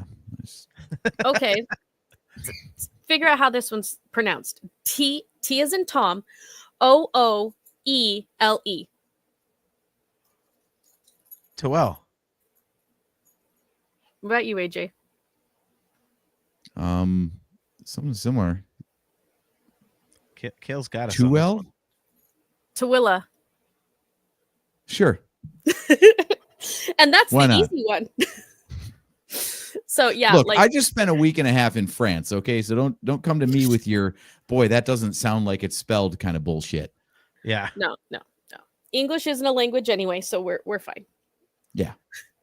No, so book 3 here. Again, I'm trying to keep us somewhat on topic. We advertised we all were going to good. talk It's about all this book. Okay.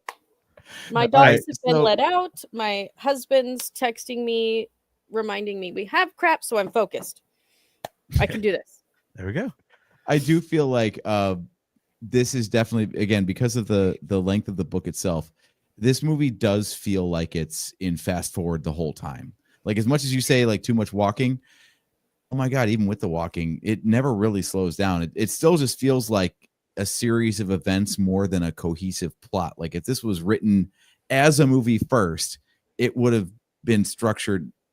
The story would have been leaner and it would have been structured way better. I feel like trying to adhere as much to the book as they did might have been to the detriment of the movie. Does that make sense? Like, it felt like they had so many scenes to cram in that none of them had space to breathe, like, as a movie. Okay, see, now I don't know what That- the page counts are. I could Google that, but like the first book on audio is a hair under 8 hours long. This one is 20. And Well, it yeah, they has get long. the same runtime as Well, I a mean, movie. So Order of the The- Phoenix is the longest, by the way. Run yeah, that. thought- yeah, that I thought it was in terms of the movie or page count in the book, because I thought Goblet of Fire was the biggest one. It's got it beat by.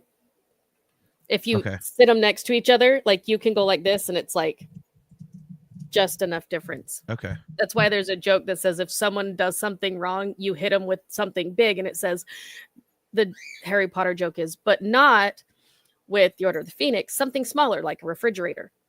Nice. Okay. I thought I read that Goblet of Fire is biggest. Okay. Yeah, AJ, I see.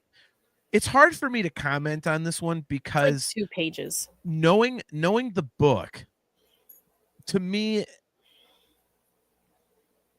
I knew the story. So I think for me anyway, like when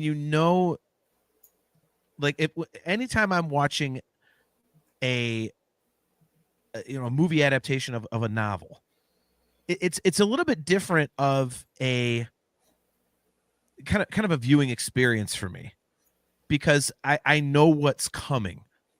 So it's just me. It's kind of like, okay, like I know what's going to happen. Are they going to portray this in a cool kind of way? Is it going to look good? Is it going to feel right? So the whole pacing of it, I don't really follow as much. I know we talked about a movie on the show recently that we said just was so rushed, and it was just it wasn't based on a book, and I can't remember what the hell it was, but there are examples of movies out there where you're like, this just flies by these plot points and nothing really sticks. And I don't get that with this one, with Prisoner of Azkaban. But again, it's because of how I watch it, and also it could be because this movie, rewatching it twice in the last couple days. You know what this kind of feels like to me in terms of like the way that it's laid out.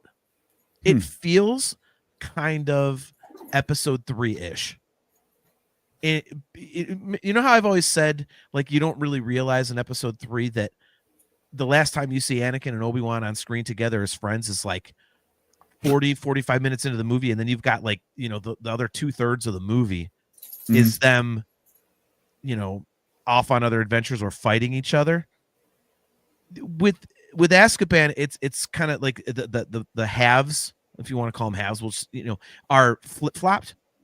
Because to me, it you know, they go through the whole Sirius Black thing, and then they're in the Shrieking Shack, blah, blah, blah. Well, then you figure, like, okay, the story's done. Well, then all of a sudden you've got all the Time Turner crap, and there's a big chunk of the movie left. So I feel like it's like these two distinct pieces. So I think for that reason, the movie feels very different to me, and it's like it's unique in that aspect. So it's difficult for me to say whether or not it's paced properly or anything, because for me, when I watch these sorts of things, I'm just hoping they hit the important points. Like, I don't want them to cut major things out. I don't want them to change major things. So, you know, and honestly, I think that these books are straightforward enough to where it's not something like, you know, how, like, I've bitched on the show a million times about the Dark Tower, how they just absolutely butchered that in terms of story, in terms of casting. This is not like that for me. I think they nailed it. I think they nailed it well. So I'd be interested to know someone's opinion who has only seen the movies, like someone who is not familiar with the books. Like, what would they think of the pacing? I wonder about that too, because this and the Hunger Games, to me, both have this feeling of, like, the people making it, it's almost like they assume that the entire audience has read the book. Yeah. Because Hunger Games has the same problem where it does feel like a collection of scenes rather than a cohesive narrative. And they're just expecting the audience to fill in the gaps themselves because they know all the rest that was cut for the movie's sake. Like the mutts that they explain nothing in the movies. Right. Exactly. And like, that's what's going on here too, where we're talking about all the stuff that doesn't get included. Like, Peeves is completely absent from the entire saga. So sad. Like I love him so and much. yeah, that's just, it's like, well, it's fine. Or the The Weasley diehards know twins he's there. It's fine. throwing snowballs at the back of Quirrell's turban, and no one gives them credit for the fact that they were enchanting snowballs to bounce off of Voldemort's face. No one talks about that. I If they're never gonna put it put- together. You're right. If you're gonna, if they're gonna put random crap in the first one, put the fact that they're throwing snowballs at the back of Quirrell's head. They're hitting Voldemort in the face. Yeah. Oh, by the way, page count for the Order of the Phoenix, 257,045. Goblet of Fire, 190,637. That's word count, by the way. Yeah, not page count. Oh, excuse me. Let me do pages. Order of Phoenix, 870 and then Goblet of Fire is 734. Interesting. Okay. This is why you can't trust AI summaries. I had near, but not the same numbers. So I'm like, I've got them. Those are all in Utah, but I can stack them next to each other. And this is Goblet, and you can slide Goblet underneath the heart of the Order of the Phoenix. Yeah, and there's so many different versions of, like, in print anymore that it's like it depends on which one you're looking at, I guess. AJ. Yeah. Somebody could have a different version than the ones I have, for example. So I'm looking at the midnight release versions that'll say. Okay, so things that got invented for this movie. This is the way I like to look at this stuff, like especially Harry Potter, is there's always something new added in every story, right? So in this one, we get, Azkaban, we get the Dementors. Which I still try to not call Alcatraz. Right. Nice. That's the thing. I love the wordplay. Like, everything is very there's an analog to the real world, but it's just twisted enough to be fun. Like, Dolores Umbridge. Like, yeah, Umbridge is a word. Or, here we have Lupin. Like, I love that. It's like an in joke if you're good with language. Yeah. But yeah, so we've got the Dementors, we've got Azkaban, obviously Sirius Black gets added, Animagus. That's a new thing that gets added to the lore. Patronus, like all these things get invented that are just new to the entire wizarding world at this point. So I think that might be a sticking point for some. Like you want to expand the world, but it might be a bridge too far. For me personally, not the case. I thought it was a lot of fun, and I thought a lot of it just tracked with the wizarding world. What did you guys think? Of all the things that were first introduced in this book, what was your favorite? I will let you go first, Chaz. That means JT needs more time to think. No, I've started out the last couple times. I'm like, because when I read the whole series, so I'm having to put try and break them apart, which is not good for things. That's like not good for episodes because I'm like, oh, I want all of them. We also get the Marauders map, Shrieking Shack. Oh yeah, I forgot about that. Hogsmeade. I think Hogsmeade in general was introduced in this book. They do talk about how there's wizarding villages nearby in the first one. Mm-hmm. They talk about how that exists and, that they've, all the teachers or whatever, but they do mention it, but it's the first time we see it or actually get like full information about it. But they do mention that there are wizarding villages around, like near to the school. Mm-hmm. But we don't see it. We don't whatever until then.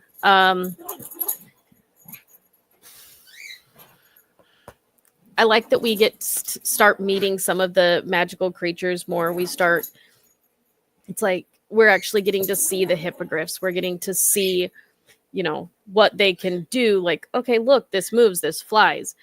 Okay, we've got the animagus coming the first time. We've got the werewolves coming. We're getting to see like more in depth of the craziness that is the, magical creatures outside of, you've got your mandrakes, congratulations, and little unicorns, amazing, but they're the national animal of Scotland. Like those are not new. Like we know those exist. Mm-hmm. Like have been previously, like we exist. You know what I mean? But centaurs, like we've heard about those, but getting actually seeing a different like moving version of a hippogriff and a werewolf that's not like Twilight, which love Twilight, not the point of the story, but that's not your like overly fluff ball, like, like thriller type level werewolf. Like as much as we love Michael Jackson. Hey, speak for yourself. I can't stand Michael Jackson. I don't care if that's blasphemous. Ugh, Michael Jackson. I'm saying like if we're comparing Shots fired. We're comparing werewolves, Thriller, Jacob Black versus Remus Lupin. Like, I love that we're getting new versions of those. That is more than just a screaming rut, which is great. Yeah. We got the 3-headed dog. I have no issues with the 3-headed dog. We've got. Well, Fluffy was the first one, so. Mm-hmm. Yeah. And then you've got Norbert. Okay. I think. Where are all the Weasley brothers? Sorry. Yeah. For me. You mean in the movie? Yes, that's what I'm saying. There's like why? Well, yeah, the whole thing of like them going to mentioned. Egypt and winning a contest and everything was a very like out of nowhere start to things. They kind of set the tone for the book to be like, oh, we're just changing shit now. We want things to be different so we can tell this story. So let's make the Weasleys not poor. Well, like that's the thing is like Charlie and his friends with Norbert, like that should have been a whole thing because then it introduced that's in Chamber of Secrets, whatever, but that's previous. But like they miss Charlie, and then Charlie's the one that tells Hagrid about in Goblet of Fire. Like, we need all the Weasleys, please. I think they didn't play a big enough part. So I think that's one of those things since it's glossed over in the book in a way. I mean, it's a plot point, but it's not something so major that you're like, oh, you just got to put this in there. I mean, and I think that and kind of leads Percy into being head boy was really a nothing burger too. So yeah. Charlie's, he's not even at Bill's wedding. Like, he could have even been an extra. Like, he's not even at Bill's wedding. You could have picked a random ginger and just stuck him over and said, look, there's Charlie. yeah, Just pick a ginger. Like, it's Europe. Pick a ginger. But then people are gonna go, why wasn't he in the other movies? Like, so you gotta pick the dude tread that lightly. stood in the Daily Prophet in the picture. Just stick him over there for 5 seconds, because then we know who he Look, is. if they could put Wesley Crusher in Star Trek Nemesis, they can put Oh, Yes. If they can make Wesley Crusher a plot point in Big Bang Theory, they can make a random ginger be Charlie. It'll be fine. My God. All right. So I kind of like the Marauders map. I'm gonna go with the Marauders map. Because I think that's a really cool way to kind of, it feels like video game-y to me, which adds a certain level of nerdiness to it. So it's kind of like when you're running around in certain video games and like you don't know where the hell you're going. You have to find the map. And then you know where the bad guys are and you know where this is at. Like, it's kind of cool. So, and also, it's interesting because, before we get out of here, I want to talk about one thing that's kind of leads into it, but, it brings up the whole thing of, Harry seeing Peter Pettigrew on the map. You're like, wait, what that guy's dead. Like, what? So another interesting story point is brought up because of this Marauders map thing. And of course the map is used later in the series and everything, which is cool. And I just think that's awesome. Like, it's such an interesting thing to bring into it. And because it's fun, but it also furthers the story. So I thought that was really, really cool. It was interesting without being cheesy. So I like the way you said video gamey, because introducing the Marauders map to me was like, he gets the invisibility cloak and now he's got the Marauders map. It just seems like he's like accumulating objects, like in a video game where you like level up, or like Legend of Zelda where you get like a new item. And you're like, oh, how are you going to use this later? Like, I felt like by the time the series wrapped up, he'd have like this, not arsenal, but inventory, and like, how can we use these things, kind of a thing. That's almost like a time turner. For. That's what the rucksack's for. With the undetectable expansion charm. Like, you should just do that in the rucksack. It'll be fine. Like, they've got the beaded bag. Why not do it to the rucksack and just deal with that? Yeah. No, I just thought, and you're right, AJ. The whole series kind of goes on. Like, he first acquires the invisibility cloak, and then, he upgrades his broom a couple times. Yeah. And now, so in this one, he's got the Marauders map, and how many times does he upgrade his broom? I think it's twice, isn't it? Because he's got that first one, and then he gets 2000 that McGonagall buys him. McGonagall buys him that one gets destroyed by the Whomping Willow in Azkaban, and then obviously Sirius buys him the Firebolt. The Firebolt. So so that was but and before we get out of here, where's the second upgrade? Yeah. Well, I mean, getting one, I guess, counts as an upgrade. Getting one. I don't know. Yeah. But I mean, before we get out of here, I did want to mention one more thing that I thought was really cool. I really liked the Peter Pettigrew angle, and I liked how they made Scabbers Peter Pettigrew. Like, that was really, really cool. And the whole thing, Sirius Black destroyed him. There was only a finger left, and then come to find out Scabbers is missing a toe. Finger.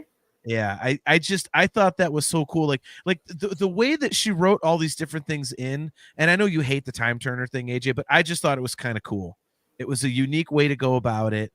You were like, okay, how are they going to get out of this? And it's, so I just thought it was interesting, and I loved it.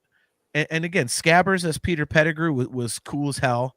It feels like one of those ideas. It was kind of like a eureka moment for her. It wasn't like she was planning on Scabbers being an actual person.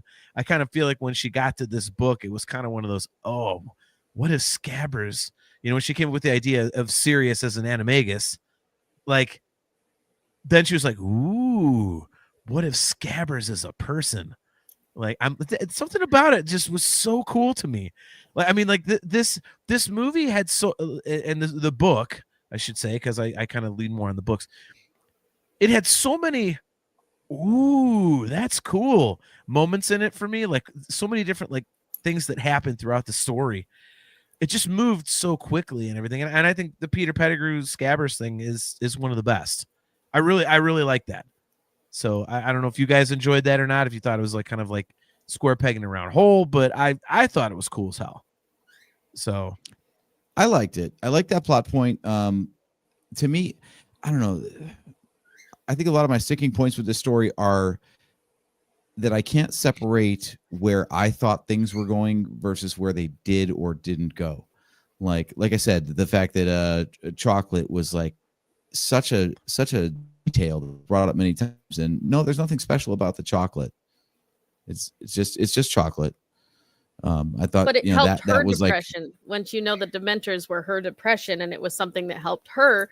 well, that's Have to know great. the I backstory hard behind like the you who scenes. digs into all the behind the scenes stuff, but when It's it's in a like plot point in the interviews. book- well, yeah, but I shouldn't have to read an interview to make sense of the story. You know what I mean? 100%. And Yeah. the way Crookshanks was very much harped on, and Scabbers ended He's up a being Kneasel. He's not a full cat. He's part Kneasel. Where is that ever brought up? It introduces Kneasels later as one of the Fantastic Beasts, and it starts describing them, and it fits Crookshanks Okay, but that later in the series. AJ, you gotta go back and watch this later on the replay. And knowing AJ my whole life, he just tried not to eye roll, and he does this half eye open thing that No, you could only see it for a very split second. He just did it. It was the give me a Yeah. fucking break. They That was talk about a oh my Kneasel, god, that and was it awesome. literally describes Crookshanks, like everything that Crookshanks but- does. It does it. AJ's look and something we said It's a minute in the ago. series, Joe. Like it's if you read the whole series, it does describe it later. You're Well, As telling a me that child, I built everybody C-3PO. would never have Like, like And the midichlorians, those are just like the microscopic entire organisms in your series blood. has to tell you everything in book one, or they're not Well- going to describe as you learn like I more. said, Oh, it's okay. just, they really harped on like Crookshanks had some serious like beyond standard cat and mouse beef. Like Crookshanks was smarter. Like you said, apparently there's an explanation later about why Crookshanks seemed to have more going on than just being a normal cat. Yeah. But in this By the way, story, yeah. Crookshanks is just a normal cat that is apparently awesome at the cat's job of chasing a mouse. Well, Rat in this I case. will say, and by the way, Discuss Metal Joe, for our audio viewers, says the story should stand on its own first. Mhm. Yeah, see, the one thing I will say, AJ, and maybe this is just me, when I was reading the book, I thought the But whole Crookshanks was pals with Sirius. yeah. Yes.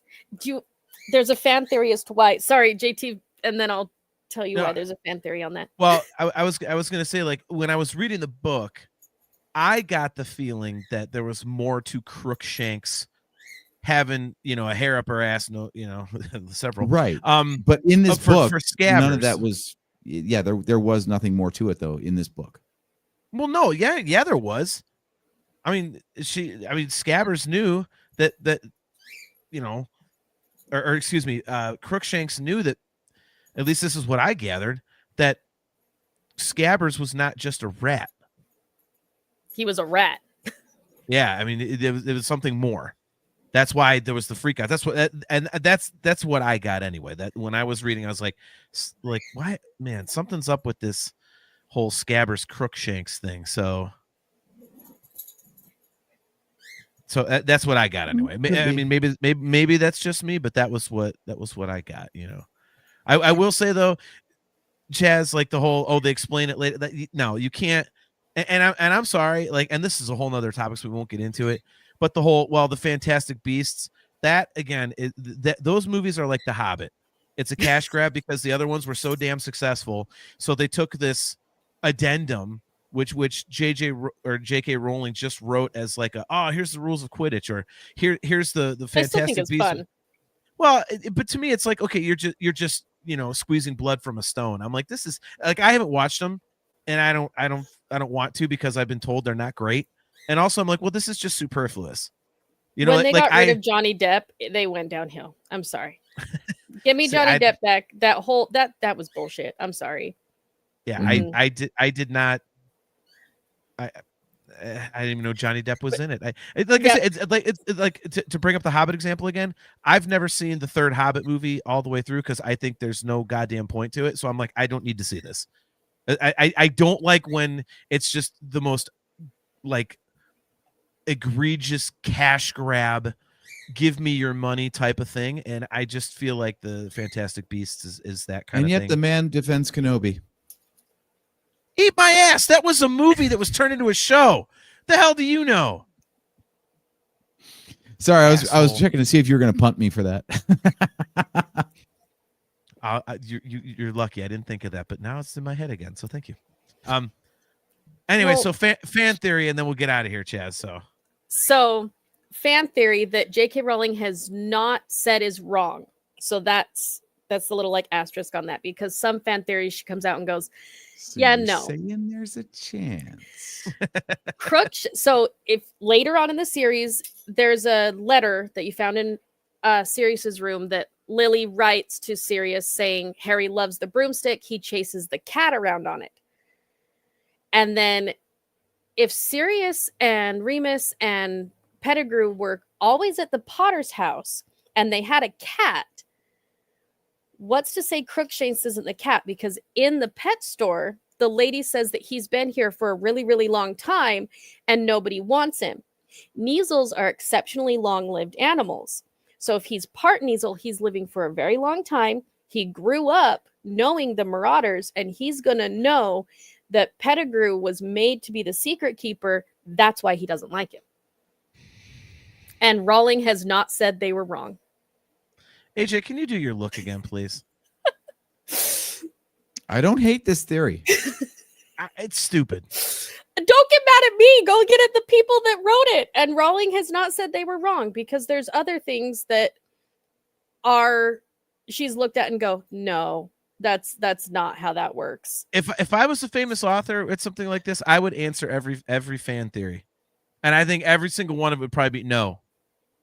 Well, like the Nagini one, the whole like snake one, no, which people attribute to her saying, "Oh yes, that works."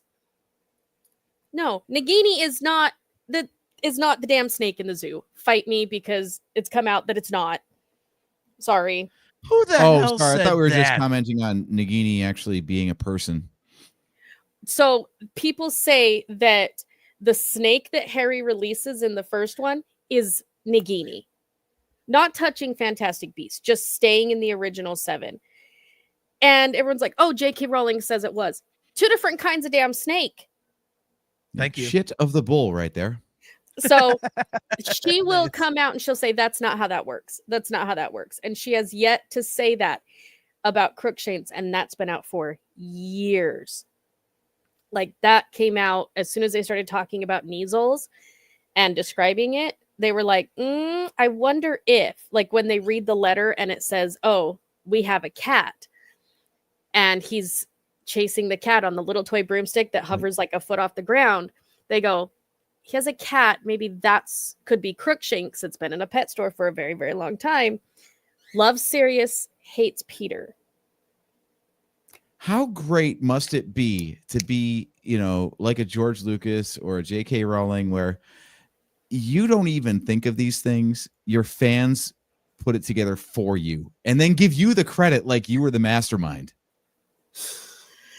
She's probably the reason she hasn't refuted it is because, well, I mean, I guess it could be plausible based on the information presented. Nothing contradicts the theory. So why poo-poo it? Just be like, okay, if you want to believe that, I'll take the credit. Thank you. Thanks for writing that plot point for me. Right. And the cat who plays Crookshanks was actually award-winning for the most beautiful cat of his breed. As like when they pulled the cat on. So they actually stuck some of his own hair onto him to make him look all gross. But if you go and actually look at him when he's not in the movie, he's like award-winning, is like the epitome of what he should look like.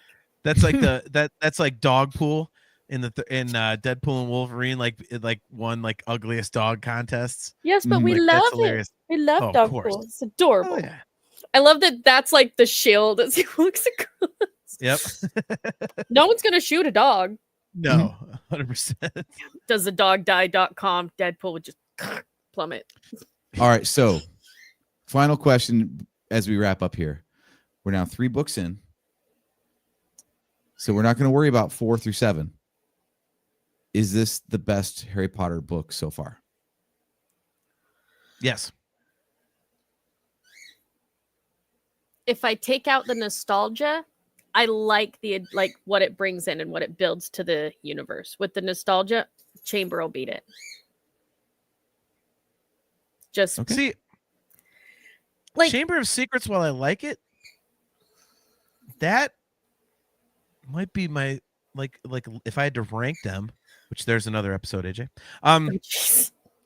If that might be last on my list. And I really enjoy it. I love all the rest of them, but that one, it just always feels to me like it's just kind of there in a way. I can't explain why. I don't dislike it. It does give But- plot points that you need later on, though. So you got to give it props for that, because otherwise, you Well, don't no, have I parcel time. do. So you've I got to. do. But I mean, if we're ranking the first 3, to me it goes 3, 1, 2. So, but I mean, and to me, there's always something to be said for the first one, because there's something that is so light and fun about it that is just, there's just enough peril in there. Let me go back and face the peril. I knew exactly what you were going to quote. Oh, man. It's like we grew up together. I know. But yeah, I mean, there's just enough of that in there to make it, kind of, there's angst to it in a very slight way, but it's just a light, fun. I mean, it grabbed me when I decided to read that book. I was like, I'm looking for something to read, and everyone's read Harry Potter a million times. Let me try reading a Harry Potter and see what happens. And I read Sorcerer's Stone. I was like, this is awesome. Like, I loved it. So, and again, I think you get the first teeny hint of something a little more there with Azkaban. So I think that's why I like that, because it's a little more mature and everything. So I would, for me, AJ, to answer your question, I think this is the best one of the 3 that we've gotten so far to this point. I would agree. And I think it's the lack of Voldemort. I like that they could tell a story that is compelling, and it doesn't have to be Voldemort centric. Yeah. No, I completely agree. And isn't this the only one that is that way? Mm-hmm. Okay. Yep. You have to give Voldemort props, though. At least he waits to, take 3 out. At least he waits till the end of the year to try and kill Harry. He does care about his education a little bit. Mm-hmm. It is nice that it always seems to be around the end of the school year that the shit really hits the fan, isn't it? Yep. He's trying to mess up his summer is what he's doing. He's trying to hurt him bad enough to where he doesn't get his summer break. But So. Yeah, I blame nostalgia. I really do for my my ranking. I blame nostalgia. Get checked out for movie 1, have my first big kid birthday for movie 2, sleepover. It was a whole thing. We did the midnight showing. So I'm like, these are the nostalgia one. And then the third one, I just went, my mom just dropped me off and I just went on my own. She's like, okay, bye. She's over it already. She's like, nah, go. Whatever. She's like, you're good. She's like, I'll see you in a couple hours. She's like, I'll bring food. I don't care. Yeah. All right. Well, on that note, why don't we close up shop for this week? Chastity, thank you so much for coming on the fly. We appreciate you coming on and giving us all of your amazing Harry Potter expertise. So we will let you get back to what you were doing. And I'm going to go to the laundromat. Fun. Laundry. All right. Studio There you go. apartment doesn't have washer dryer, but there's one 2 miles away. We're going to go do laundry. Have fun with that. I hate doing laundry. So, but yeah, thanks for It's jumping all on. army And clothes we got to do. So there you go. All right. Well, I'm sure I will see you soon, and have a great night, and much appreciated. bye, y'all. Later on. So there goes Chastity Crawley, our very good friend. She is to Harry Potter what we and the Virtual Cantina Network are to Star Wars. Oh yeah. So she knows that- way more than we do. yes, very as much evidenced so. by this episode. Yes, very much so. But yeah, that was fun, dude. I think I like doing these because it's newer. It's a newer fandom to me, but I've still devoured it like crazy. So I think it's cool to kind of visit it. And there's so many people that are much more knowledgeable than I am. But I like talking about this stuff because it gives me an excuse to read the books again and kind of, really dig into my nerdiness. So Yeah, I wonder if there's a convention scene like there is for Star Wars. yeah, I've wondered about that. I would love to go and see it. I think that'd be interesting. Mhm. So I think that'd be pretty cool. So all right. Well, before we get out of here, I want to remind everybody that the Virtual Cantina Network is a proud sponsor of Rebel Scum Con, happening August 8th through the 10th at the Frisco Conference Center in Frisco, Texas. And don't forget that there will be a Boonta Eve special edition. That will be at the Revel Patio Grill from 8 to midnight on Friday, August 8th. And if you are going to Rebel Scum Con and you have never been to a Boonta Eve, one of the amazing events that Spencer and everybody puts on at these conventions, they're usually celebration specific. But if you have not been to a Boonta Eve, you have to go. It is an absolutely killer party. So make sure you check that out if you're headed out to Rebel Scum Con. Yeah, that's about it, man. I think I got our plugs in. There we go. So anything before we head out of here? Anything from you at all? Anything? Anything at all? Bueller. No. You always have something and I it's- miss it. So No, it's good to be back. I know summertime is a bit spotty for us, just with time off and other life events going on. You almost missed the show tonight because you were almost a grandfather. So Yep. It's getting closer. that might be a thing. If we have to miss a show with almost no notice, it's because there's a new generation in the family that we have to welcome in. Yeah, But not yet. thank goodness. We have a couple days until full viability, and then so we're just waiting. So once we hit this weekend, basically, if my stepdaughter gives birth early, everything's a-okay. So we're just about there to where my grandson is fully cooked. So there we go. Nice. So that's good. Real quick before we jump out of here, Sherry Evans Ellsburn says, I know there's a small Harry Potter weekend near Portsmouth, Ohio every year. That's only a few hours from us. I'd drive for that. I've played in Portsmouth before. Hell yeah. Very cool. But and thank you very much, Sherry. She says congrats in advance. Thank you very much. That's very sweet of you. So, all right, guys, on that note, we are going to jump out of here. We will be back in 2 weeks. The date will be Wednesday, July 2nd at 8 p.m. Eastern time, and topic to be determined. But No, I have the topic. Okay. We've talked about this a couple of years in a row. It works with the calendar. We're going to do Independence Day. No. You keep stonewalling me on Tron, you dickhead. Until I get Tron, you don't get Independence Day. Are we doing both of them or just the first one? Oh, I haven't seen the second one. Do you want to do the second one and just cover them? Because I hear the second one is shitty. I mean, it's a thing. It is a film that was made. The second one's a movie. It certainly is a movie. Yes. I mean, you know what? Let's just say we'll do Independence Day, and we can bring up the second one. Like if we watch it, we can reference it and say, yeah, this is terrible. But yeah, we can do Independence Day. I've actually never seen it all the way through. This will be new to me, so I don't mind watching that. So we'll do that. All right, so we will be back talking Independence Day right before Independence Day on Wednesday, July 2nd at 8 p.m. Eastern Standard Time. Sorry, I said it again, AJ. Eastern time. I got it. So damn, I wish I had a bottle I would have drank for that. I did it on the damn show graphic too. I realized it when I did it. I was like, I'm not changing it. The hell with it. But yeah, so Wednesday, July 2nd at 8 p.m. at all of our locations. It'll be the YouTube channel of the Virtual Cantina Network, as well as the Nerfherder Council, and both of our Facebook pages, so you can check it all out there live, as you always do.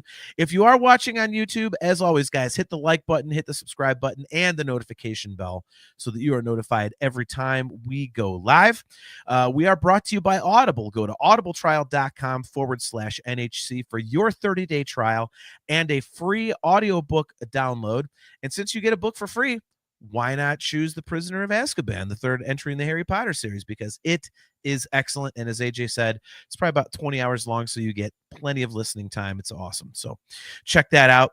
If you would like to get some Virtual Cantina Network swag, just go to tpublic.com/user/virtual-cantina. And as always, guys, if you would like to get some kick-ass customizable Nerfherder Council swag, there's all number of things you can get, all number of different logos. Just go to shop.nerfherdercouncil.com and hook yourself up with some great looking stuff. So until next time, I am your host, JT. He is AJ. And we will catch you next time. Let's see if I can do this right this time. Can I do it right this time? Let's see. Let's see. You're talking about it on air, so I feel like you've already screwed it up. Yeah, I have.